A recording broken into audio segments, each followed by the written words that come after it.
Hi, I'm Professor Chuck. Welcome to another week of Secret Shakespeare.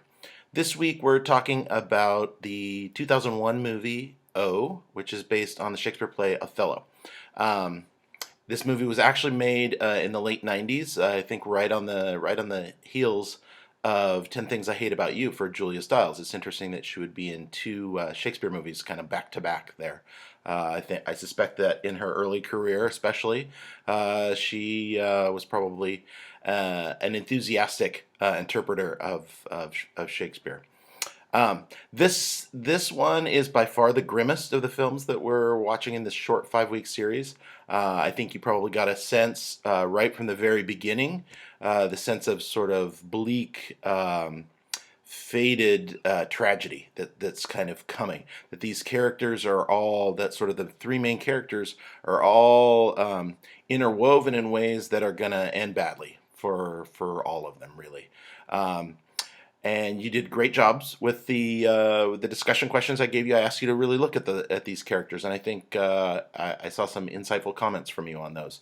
Odin James, our star basketball player, seemingly has it all. He's the MVP. The coach says he's like a son to him.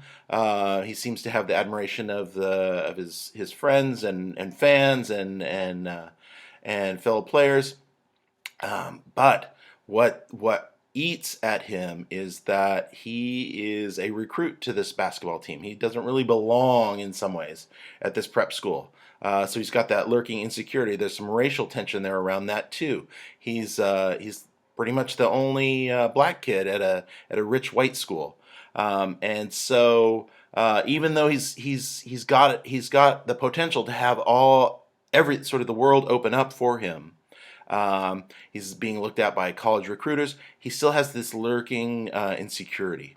And that insecurity is what ultimately undermines him, or, well, Hugo undermines him, but what leaves Odin available for the schemes and plots against him by Hugo. Hugo is the real son of the coach, and Hugo himself is sort of driven by jealousy and just by malice. I don't think Hugo ever thinks that he's going to accomplish anything or get anything. A couple people mentioned that they thought that Hugo was after his father's love. I feel like Hugo thinks that's a lost cause. He's not going to have that. Hugo doesn't think he's going to get the girl. He doesn't think that by destroying the relationship between Odin and Desi that he'll then enter into a relationship with her. That's not even something that he considers. He elicits some help from one of his little cronies by promising him that he'll be able to date Desi once she breaks up. Um, Desi, for her part, she's the daughter of the dean. She's smart. She's kind, but she's also very naive. She comes from this place of just absolute privilege. Everything for her is easy and is a game.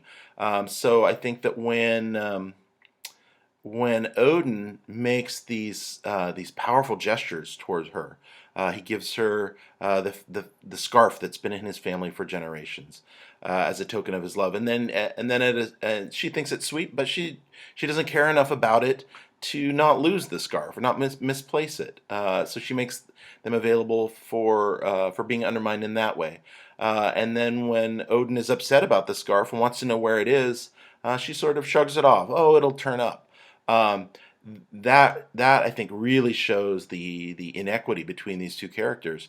And for her part, Desi, I think, certainly is not a racist character here. However, I think she doesn't see the weight of that insecurity, largely racial insecurity, on the part of Odin.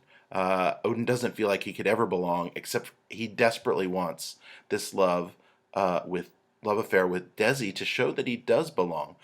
She thinks it's sweet when he puts a little rubber band on her ring finger as a sort of a token of their love. Um, but she also sees that it's a rubber band, right? Um, I don't think she sees that rubber band means a lot to Odin. It means much more than a rubber band. And so we have this sort of this disconnect between all of these characters. Um, and that ultimately is the downfall. That's why Desi can't save herself, even once she starts to realize all the things that are going wrong. It's why Odin can't save himself. Hugo does this amazing job of just tapping right into Odin's insecurities, preying on his fears, making Odin's suspicions seem to come into reality. And that's the tragedy here. I think the speech, the acting throughout this film is incredible. I think it's very, very good.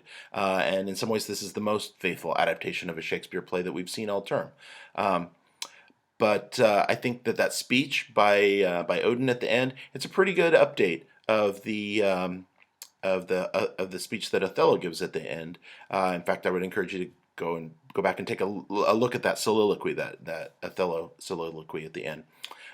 In that soliloquy, I hope you got, though, that even though Odin has seen, or Othello has seen through finally the plots of Hugo, who's Iago in the play, even though he's seen through the schemes and the plots and sees how he's been deceived, he's still deceiving himself in the sense that he still can't see how he actually belongs. He can't see how he fits in, and he sees sort of his own blackness as being the thing that undid him, and it is in a way. That's sort of what Iago or Hugo has used against him, but he's only been able to use that against him because because Odin already was using that against himself. He could never sort of escape that double consciousness, consciousness that he wasn't just a student, a basketball player. He was also sort of this token figure, this outsider, inevitable outsider.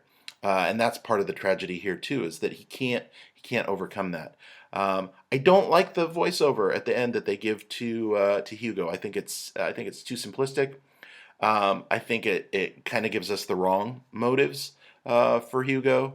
I also love that in the original play, and this is something that students and scholars of Shakespeare for years and years have discussed, is once things kind of go down, Iago, or the Hugo figure, he doesn't talk anymore. People ask, they want to know his motives, they want to know what happened. He's silent. And I think that silence is his way of maintaining his control. That's what he really wants, is he wants control over all of these characters and all of this situation. That's the only thing he can have. He can't have love from his father. He can't have love from Desi. He can have control. He can manipulate people to his own evil ends and watch them self-destruct. So anyway, I hope you enjoyed the film this week. Next up, we're going to watch Shakespeare in Love. So I'll look forward to it. It's based on a tragedy, Romeo and Juliet, but it's actually comedy. I mean, it's got some sad elements, but it's certainly no tragedy. So thanks for joining me again for another week of Secret Shakespeare. Look for all the materials on ProfessorChuck.com and watch Shakespeare in Love, and I'll see you next week. Bye. Stay home, stay safe.